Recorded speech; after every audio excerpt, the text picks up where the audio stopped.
बिस्मिल्लाहिर्रहमानिर्रहीम अस्सलाम वालेकुम। माय नेम इज बशीर शरीफ और आज की वीडियो के अंदर मैं आपको कवर करने जा रहा हूं चैप्टर नंबर 1 नंबर सिस्टम की रिव्यू एक्सरसाइज को। तो अगर हम प्रीवियस लेक्चर की बात कीजिए इसके अंदर हमने कुछ क्वेश्चन को कवर किया था, तो आज की वीडियो को हम फर्दर उससे कंटिन्यू करेंगे। तो उससे पहले आपसे छोटी सी रिक्वेस्ट है कि अगर आपने चैनल को सब्सक्राइब नहीं किया सब्सक्राइब कर दें और साथ बेल आइकन को प्रेस कर दें। तो स्टार्ट करते हैं और आ जाते हैं स्क्रीन की तरफ। बेसिकली अगर हम क्वेश्चन नंबर 6 पर फोकस करें तो लिखा हुआ फाइंड कॉन्जुगेट, यानी जो क्वेश्चन हमारे पास गिवन है इसका हमने कॉन्जुगेट फाइंड करना है। तो कॉन्जुगेट हमेशा हम कॉम्प्लेक्स नंबर का फाइंड कर लेते थे। तो कॉम्प्लेक्स नंबर में रियल पार्ट भी होता था, इमेजिनरी पार्ट भी होता था। तो बेसिकली अगर मैं आपसे क्वेश्चन पूछूं तो ये कॉम्प्लेक्स नंबर है तो आप लोग बोलेंगे कॉम्प्लेक्स नंबर है। तो कॉम्प्लेक्स नंबर कभी भी डिनोमिनेटर में नहीं आता। जब भी हम कॉम्प्लेक्स नंबर का कॉन्जुगेट फाइंड करते हैं, यानी z is equal to a plus B I होता है। अब मैं इसका कॉन्जुगेट फाइंड करूंगा तो बेसिकली ये नोमिनेटर के अंदर है, ठीक है, डिनोमिनेटर के अंदर नहीं है। दूसरी चीज आपको बता दूं कि कॉन्जुगेट क्या होता है कि जो भी क्वेश्चन के अंदर कॉम्प्लेक्स नंबर आ रहा होता है तो कॉम्प्लेक्स नंबर का जो पार्ट होता है इमेजिनरी पार्ट, उसको आपने साइन चेंज करना है। अगर इसके अंदर बात करें तो हमारे पास इमेजिनरी पार्ट क्या था, बी है होता, जिसको मैं साइन चेंज करके प्लस से माइनस कर दूंगा। ठीक है, ये चीज आपको समझ आ गई होगी कि कॉम्प्लेक्स नंबर का मतलब क्या होता है। कि कॉम्प्लेक्स नंबर के कॉन्जुगेट का मतलब होता है कि इमेजिनरी पार्ट का साइन चेंज कर देना, जैसे इस पार्ट के अंदर किया। लेकिन इस क्वेश्चन के अंदर हम इस तरह अगर करेंगे तो ये गलत हो जाएगा। अगर मैं लिखूंगा 1 प्लस 3 माइनस 4 आयोटा तो बेसिकली ये क्या मेरे पास गलत है। अब ये क्यों गलत है, क्योंकि डिवाइड के अंदर कभी भी कॉम्प्लेक्स नंबर नहीं आता। डिवाइड के अंदर डोमिनेटर के अंदर जब भी कॉम्प्लेक्स नंबर होता है तो हम उसकी रैशनलाइजेशन भी करते हैं। क्लास 9th में पढ़ा था आपने, क्लास 10th में पढ़ा था। तो इसको फर्दर कंटिन्यू करते हैं, ठीक है, क्योंकि ये तो गलत हो रहा है। तो हम इसको डिवाइड से खत्म करके नोमिनेटर के अंदर एक प्रॉपर कॉम्प्लेक्स नंबर बना लेंगे। अब ये कॉम्प्लेक्स नंबर है लेकिन डिवाइड के अंदर है, जिसको हम कॉम्प्लेक्स नंबर नहीं बोल सकते। कॉम्प्लेक्स नंबर जब भी आता है तो नोमिनेटर के अंदर आता है। अगर डिनोमिनेटर के अंदर कोई वैल्यू हो तो वो रियल वैल्यू होती है, इमेजिनरी वैल्यू कभी भी डिवाइड के अंदर नहीं आ सकती। तो ये चीज आपको समझ आई तो आपने कमेंट सेक्शन में लाजमी हमें बतानी है, ठीक है। तो अगर हम बात करें तो मेरे पास आ जाएगा 1 प्लस 3 प्लस 4 आयोटा, ठीक है, ये आ गया हमारे पास। अब हमारे पास डिवाइड के अंदर क्या आ रहा है, कॉम्प्लेक्स नंबर। जब भी डिनोमिनेटर के अंदर कॉम्प्लेक्स नंबर हो तो हम क्या कर लेते हैं, रैशनलाइजेशन। तो इसके क्या कर देंगे, रैशनलाइज, ठीक है। अब जब इसकी रैशनलाइजेशन करेंगे तो क्या हो जाएगा बेसिकली कि जो नीचे वैल्यू है उसका कॉन्जुगेट लेके हम मल्टीप्लाई भी कर देंगे और डिवाइड भी कर देंगे। तो यहाँ पे आ जाएगा 3 minus 4 iota and 3 minus 4 iota, ठीक है। जब इसको फर्दर सॉल्व करेंगे तो बेसिकली ऊपर क्या आ जाएगा, 3 माइनस 4 आयोटा एंड डिनोमिनेटर के अंदर basically a plus B a minus B is equal to a का स्क्वायर माइनस b का स्क्वायर, ठीक है। जिसको हम फर्दर सॉल्व करेंगे तो हमारे पास क्या आ जाएगा, यहाँ पे हमारे पास आ जाएगा 3 माइनस 4 आयोटा, 3 का स्क्वायर कितना हो जाएगा 9 माइनस 4 का स्क्वायर 16 एंड आयोटा का स्क्वायर। तो मेरे पास बन जाएगा 3 minus 4 iota divided by 9 minus 16, यहाँ पे -1 आ जाएगा, which mean 3 minus 4 iota divided by 9 plus 16, जिसका मतलब क्या है कि हमारे पास आ रहा है 3 माइनस 4 आयोटा डिवाइडेड बाय 25। अब मेरे पास ये आ गया। अब हमारे पास रियल पार्ट अलग होते हैं, इमेजिनरी पार्ट अलग होते हैं कॉम्प्लेक्स नंबर में। अगर मैं यहाँ पे लेट्स सपोज बात करूँ, ठीक है, मैं यहाँ पे कॉम्प्लेक्स नंबर लिख सकता हूँ कि z is equal to a plus B iota, ठीक है। अब इसमें रियल पार्ट अलग है, इमेजिनरी पार्ट अलग है। लेकिन इसकी अगर बात की इसके डिनोमिनेटर के अंदर जो वैल्यू वो गठी लिखी हुई है तो मैं इसको सेपरेट करके लिखूंगा। जब मैं इसको सेपरेट करके लिखूंगा तो मेरे पास क्या आ जाएगा कि अगर मैं ये पार्ट लिखूं रियल वाला तो a प्लस बी आयोटा होता है, ठीक है। तो मैं लिखूंगा तो मेरे पास ये क्या बन जाएगा कि 3 divided by 25 minus 4 divided by 25 iota, ठीक है। उसके बाद मैं z के ऊपर कॉन्जुगेट लेने जा रहा हूं। जब मैं कॉन्जुगेट लूंगा तो 3 डिवाइडेड बाय 25, ठीक है, माइनस 4 डिवाइडेड बाय 25 आयोटा के ऊपर कॉन्जुगेट आ जाएगा। अब कॉन्जुगेट का मतलब क्या होता है कि जो भी हमारे पास इमेजिनरी पार्ट है उसका साइन चेंज कर देंगे तो माइनस से मैंने प्लस कर दिया divided by 4 divided by 25 iota, ये हमारे पास इसका आंसर आ जाएगा, ठीक है। तो ये होप सो कि ये वीडियो आपको समझ आ गई होगी, क्वेश्चन भी समझ आ गया होगा। अब उसके बाद हम मूव करते हैं नेक्स्ट क्वेश्चन की तरफ, ठीक है। तो उससे पहले इस क्वेश्चन को हम रेज कर लेते हैं, ठीक है। तो इसके अलावा अगर इस क्वेश्चन में कोई क्वेश्चन है, पीछे जो क्वेश्चन किए हैं उनमें कोई कंफ्यूजन है तो आप डिस्क्रिप्शन के अंदर व्हाट्सएप का नंबर होगा, हमसे डायरेक्टली कांटेक्ट भी कर सकते हैं और हम ऑनलाइन ट्यूशन भी प्रोवाइड करते हैं, तो वो भी हम आपसे ले सकते हैं। ठीक है, तो इसको मैं रेज कर लेता हूँ। ठीक है, उसके बाद मैं मूव करता हूँ नेक्स्ट पेज के अंदर। तो बेसिकली अगर क्वेश्चन नंबर 7 के स्टेटमेंट को पढ़ने में लिखा है find multiplicative inverse of complex number जिसकी वैल्यू हमारे पास गिवन है, तो हमारे पास जो क्वेश्चन गिवन है हमने इसका इनवर्स फाइंड करना है। तो अब मेरे आपके जहन में क्वेश्चन आ रहा होगा कि what is mean by inverse. ठीक है, अब अगर हम बात करूं तो मेरे पास 2 है, तो मैं 2 की इनवर्स की बात करूं तो 2 के पावर -1 आ जाएगा। ठीक है, अगर मेरे पास 3 है, 3 की इनवर्स की बात करूं तो 3 के पावर -1 आ जाएगा। ठीक है, यानी 3 का इनवर्स क्या बन जाता है 1 डिवाइडेड बाय 3, क्योंकि यहाँ पे पावर नेगेटिव थी, जब ऊपर नेगेटिव है जब पॉजिटिव करेंगे तो डिनोमिनेटर में लेके आ जाएंगे, तो हम इस तरह से क्वेश्चन को सॉल्व कर लेंगे। तो अगर मैं बात करूं तो कॉम्प्लेक्स नंबर है, कॉम्प्लेक्स नंबर का हमने इनवर्स फाइंड करना है। मैंने क्या करना है कि मैंने z का इनवर्स फाइंड करना है। z का इनवर्स हो जाएगा तो बेसिकली इस पूरे पार्ट का इनवर्स हो जाएगा जो मेरे पास क्वेश्चन में लिखा हुआ है, यानी 3 iota plus 2 divided bye 3 minus 2 के ऊपर इनवर्स आ जाएगा। तो बेसिकली इनवर्स आ गया। अब हमने z का इनवर्स फाइंड करना है, तो बेसिकली जब मैं इनवर्स करूंगा तो मैं जब भी इनवर्स आता है क्वेश्चन के ऊपर, लेट्स सपोज मेरे पास यहाँ पे होता है a का इनवर्स, ए का इनवर्स फाइंड करने का तरीका क्या है कि इसको मैं डिनोमिनेटर के अंदर ले जाता तो ये इनवर्स खत्म हो जाएगा। तो अब इसके ऊपर इनवर्स इसको मैं उलट कर दूंगा, जब उलट कर दूंगा तो इसका इनवर्स खत्म हो जाएगा। ठीक है, मीन नीचे वाली वैल्यू ऊपर आ जाएगी और ऊपर वाली वैल्यू डिनोमिनेटर के अंदर आ जाएगी। ठीक है, तो मेरे पास ये इनवर्स बन जाएगा। ठीक है, फिर अगर देखा जाए तो डिवाइड के अंदर हमारे पास क्या आ रहा है, फिर कॉम्प्लेक्स नंबर आ रहा है। तो जब भी डिवाइड के अंदर डिनोमिनेटर के अंदर कॉम्प्लेक्स नंबर हो तो हम उसका क्या कर लेते हैं, रैशनलाइजेशन कर लेते हैं। तो मैं इस पर रैशनलाइजेशन अप्लाई कर लूंगा। ठीक है, अब रैशनलाइजेशन क्या होती है कि इसके अंदर जो भी कॉन्जुगेट हो, ठीक है, उसका हम जो है वो उसको मल्टीप्लाई भी कर लेते हैं और डिवाइड भी कर देते हैं। तो जब इसको मैं कॉन्जुगेट लूंगा तो मेरे पास क्या आ जाएगा 3 minus 2 iota divided by 2 plus 3 iota. अब 2 माइनस 3 आयोटा यानी डिवाइड के अंदर जो भी नंबर है उसका कॉन्जुगेट प्लस था, तो आयोटा की वाली सारी वैल्यू के साथ मैंने माइनस डाल के मल्टीप्लाई भी कर दिया और डिवाइड भी कर दिया। जब ये करिए तो ऊपर वाली वैल्यू 2 मल्टीप्लाई हो जाएंगी तो मेरे पास आ जाएगा 3 माइनस 2 आयोटा। ठीक है, एंड 2 माइनस 3 आयोटा और डिवाइड के अंदर a प्लस बी यानी a का स्क्वायर माइनस b का स्क्वायर, ये आ जाएगा। फिर इसको फर्दर सॉल्व कर लेते हैं। अब मैं फर्दर सॉल्व कैसे करूंगा कि जो ऊपर वाली वैल्यू उनको मैं मल्टीप्लाई कर दूंगा।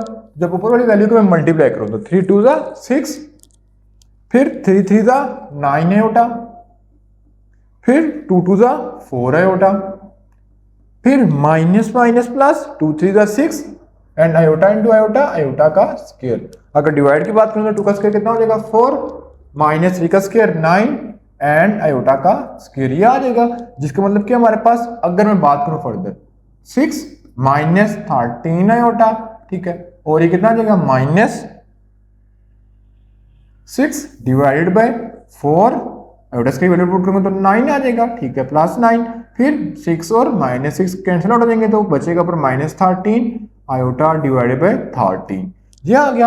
अगर देखा जाए तो 13 और 13 आपस में कैंसिल आउट हो जाएंगे तो हमारे पास इसका मल्टीप्लिकेटिव इनवर्स क्या आ जाएगा माइनस आयोटा। तो बेसिकली आई होप सो कि क्वेश्चन आपको समझ आ गया होगा। इसके बाद हम फर्दर मूव करते हैं नेक्स्ट क्वेश्चन की तरफ। तो बेसिकली अगर हम क्वेश्चन नंबर 8 की तरफ आए तो सबसे पहले क्वेश्चन की स्टेटमेंट के अंदर पढ़ लेते हैं। तो अगर हम बात करें तो वापस लिखा कि solve the quadratic equation z plus 2 divided by z is equal to 2, यानी हमने जो हमारे पास क्वाड्रेटिक इक्वेशन है उसको सॉल्व करना है। ठीक है, फिर आप लोगों के एग्जाम में क्वेश्चन आ रहा होगा, जैसे मेरे एग्जाम में क्वेश्चन आ रहा हो, ठीक है, तो मैं आपसे पूछता हूँ कि व्हाट इज क्वाड्रेटिक इक्वेशन। तो क्वाड्रेटिक इक्वेशन को हम एक ऐसी इक्वेशन को बोलते हैं जिसमें हमारे पास वेरिएबल की हाईएस्ट पावर कितनी होती है 2। तो लेकिन अगर इस क्वेश्चन में फोकस करें तो हमारे पास कोई भी वेरिएबल नहीं है, जैसे z है, z की हाईएस्ट पावर आ रही है 1, तो why it is quadratic, why it is not a linear। ठीक है, यानी अगर किसी में क्वेश्चन में अगर z की हाईएस्ट पावर 1 हो तो then we said it is an linear equation. तो यहाँ पे तो लिखा हुआ ये क्वाड्रेटिक है, तो बेसिकली ये क्यों है, क्योंकि जो हम लीनियर इक्वेशन कहते हैं वो हमारे पास नोमिनेटर के अंदर होती है। जो क्वाड्रेटिक इक्वेशन की प्रॉपर्टी है कि हाईएस्ट पावर 2 होती है वो नोमिनेटर के अंदर होती है।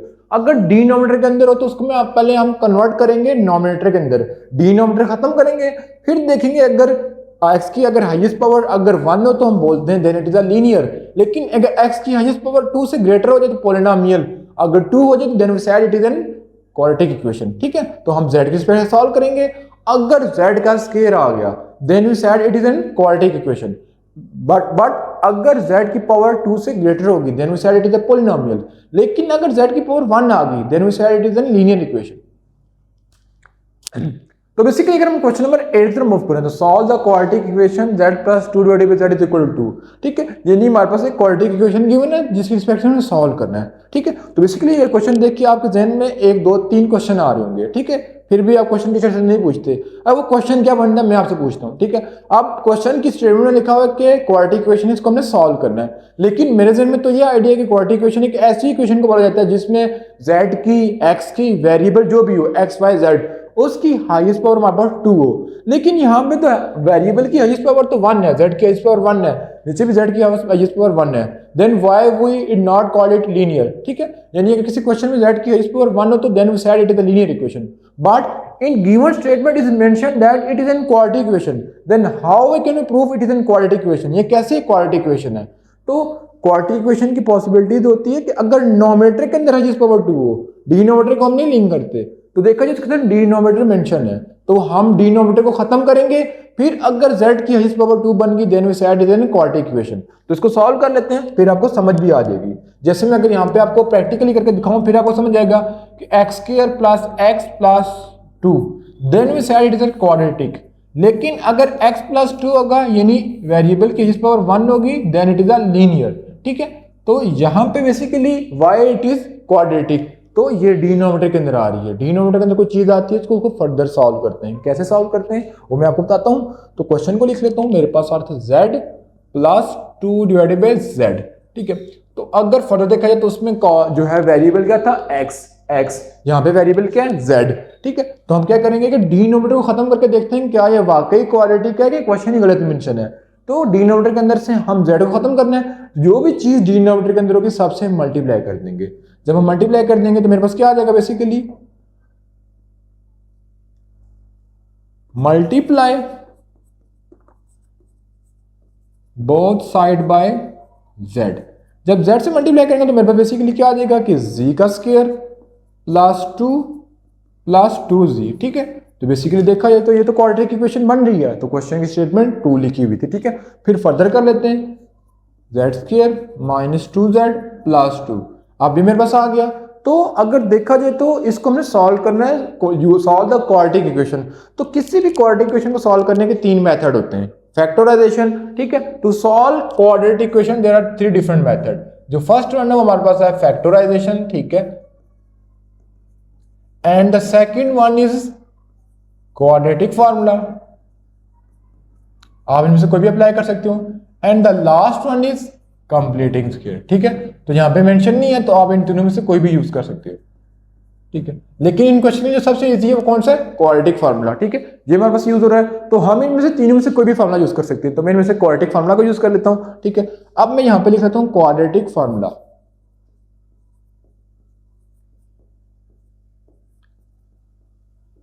तो क्वाड्रेटिक फार्मूला लिखने से पहले मैं यहाँ पे क्वाड्रेटिक फार्मूला लिख लेता हूँ, फिर उसकी रिस्पेक्ट से एक चीज और समझाता हूँ आपको, फिर आपको अच्छी तरीके से समझ आ जाएगी। तो अगर हम क्वाड्रेटिक फार्मूला की बात करें तो जब हम क्वाड्रेटिक फार्मूला पढ़ते थे क्लास 10th के अंदर, वो था x = -p ±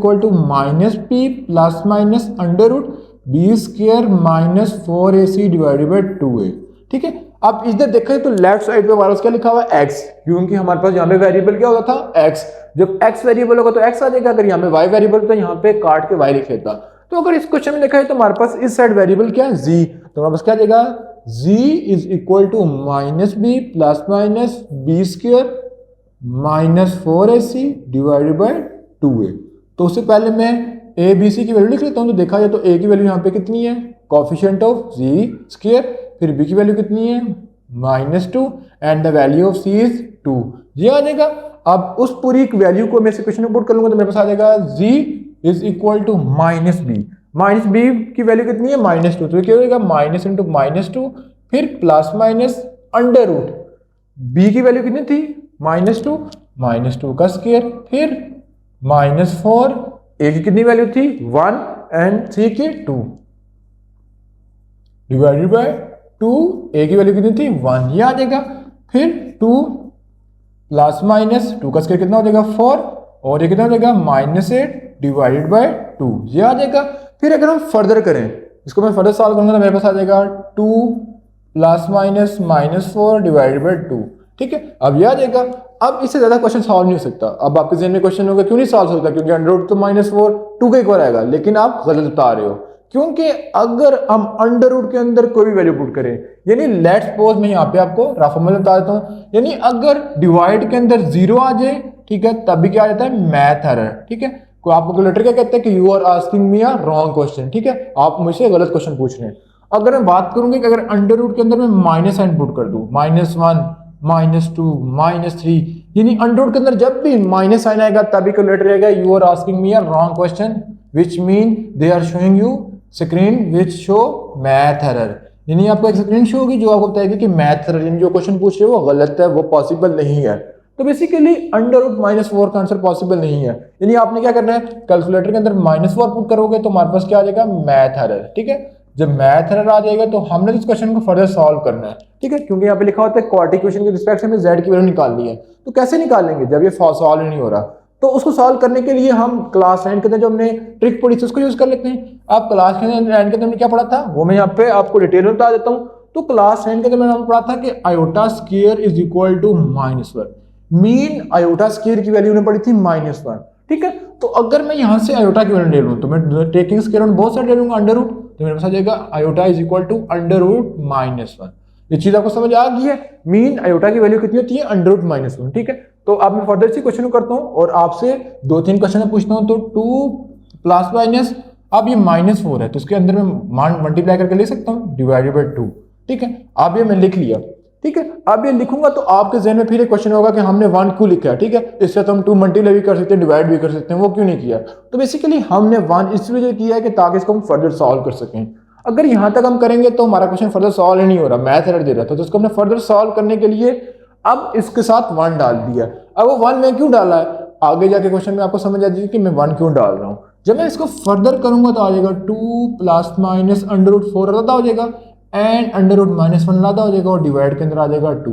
ठीक है, ये चीज भी आपको समझ आ गई होगी कि जब अंडर रूट के अंदर दो चीजें मल्टीप्लाई में तो उसको हम डिस्ट्रीब्यूट करके लादा अंडर रूट में लिख सकते हैं, डिवाइड के अंदर और मल्टीप्लाई के अंदर लिख सकते हैं, एडिशन और सब्ट्रैक्शन के अंदर हम नहीं लिख सकते। ठीक है, फिर अगर मैं फर्दर करूं फिर आ जाएगा 2 प्लस -4 और अंडर रूट -1 की बात करें तो वो किससे इक्वल था, क्लास 9 की प्रॉपर्टी को यूज करते हुए आयोटा की, तो यहाँ पे आयोटा आ जाएगा divided by 2, which mean 2 plus minus 2 iota divided by 2 ये आ जाएगा। फिर अगर मैं बात करूं तो 2 कॉमन आ जाएगा तो हमारे पास आ जाएगा 2 1 प्लस आयोटा डिवाइडेड बाई 2, जिसको मैं कैंसिल आउट कर दूंगा तो मेरे पास आ जाएगा z की वैल्यू एक आ रही है 1 plus iota and the second one is 1 minus iota. ठीक है, अब एक और चीज मैं आपको बता दूंगी, अगर यहाँ पे z क्वाड्रेटिक इक्वेशन थी, क्वाड्रेटिक मीन पावर 2 है, तो जितनी पावर होती है उतने आंसर आते हैं। अगर लीनियर होती तो 1 आंसर आता, क्यूबिक होती तो 3 आंसर आते हैं, 4 पावर होती तो 4 आंसर आते हैं। ठीक है, तो बेसिकली ये था क्वेश्चन जो कि हमने बड़ी डिटेल में आप लोगों को समझाए। तो अब आपको डिटेल में समझाने का मकसद ये था कि आप लोग हमें सपोर्ट करें, तो इंशाल्लाह जो नेक्स्ट जो चैप्टर है चैप्टर नंबर 2 उसको उससे भी ज्यादा डिटेल में समझाएंगे। तो आप लोगों से एक रिक्वेस्ट है कि आपने चैनल को सब्सक्राइब करना और साथ बेल आइकन को लाजमी प्रेस कर देना है।